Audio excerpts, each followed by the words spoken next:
Hello everybody, welcome to the Bentima Star. This is a very lovely watch within its original box, not with its original strap, because the original strap would have said bye bye a long time ago. This is very nice. It does have a little crack here, see? But it is just phantasmo. Look at that. The dial is absolutely cracking. The scratches that you see are on the glass, which I believe is plastic. And it is really lovely. It is a 17 jewel hand wound movement. Doesn't take very many turns to maketh work.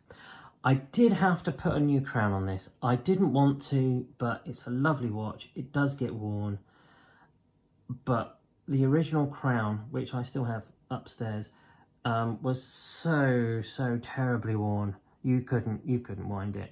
But because it's in such fairly good condition, when I got it replaced, we did a very good job in matching it. Although it is technically a new crown, it actually came off of a watch where the owner wanted to replace this type of crown with an actual gold one because it was a gold watch.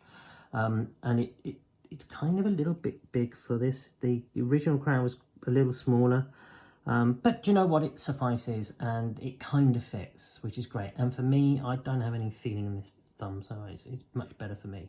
However, dial is in, oh my god, condition. I dare you to find another one. Look at that sunburst effect on that. Now, this is what I call my master ultra thin basher.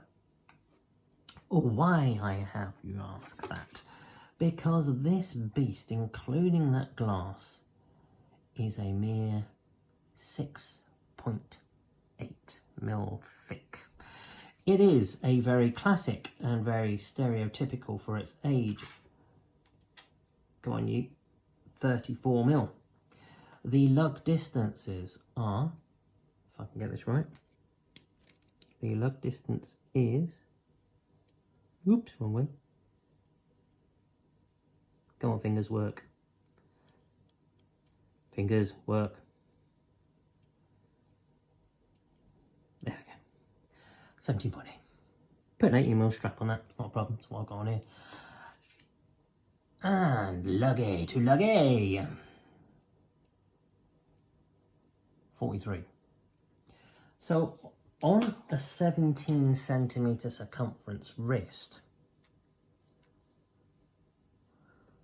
this thing holds its own at being super thin on the wrist. Look at that. To get something that thin with such lovely looks, with the word Chez la Culture on there, will probably set you back a fair penny. Would I get a Chez la Culture? Damn right I would. I love watches. But this will absolutely do the job. I mean, look at that. I picked a very nice light tan coloured brown strap because it just suits the age of the watch. But look at that. It's not an awful lot to talk about, but you know what, it is beautiful. A bit like me. Not a lot to talk about, but beautiful. Kind of. I haven't had beans. But yeah, love it. Look at that. Just absolutely cracking. And because I've got a 17 centimeter circumference wrist, it doesn't actually look too out of place because it kind of fills, but it's not quite as wide. So there you go. If you have a 17 centimeter circumference wrist, you come across a 34 mil vintage watch, regardless of what it says on here, but you like it and you think, is that going to be too small? Go and try it on if you can. You'll be surprised. It is all to do about the bezel as well. If this bezel was slightly thicker, it would look small. But the bezel is actually quite thin on this, and it is fairly majority dial, which means that you can get away with this on a 17 centimeter wrist and not look too silly. So there you go. one Bentima star. I'm not going to replace the watch crystal because I don't think I can get one that's actually that thin. So there you go. It sits back within its pouch to come out on another bling day, which requires its presence. Enjoy. Have fun.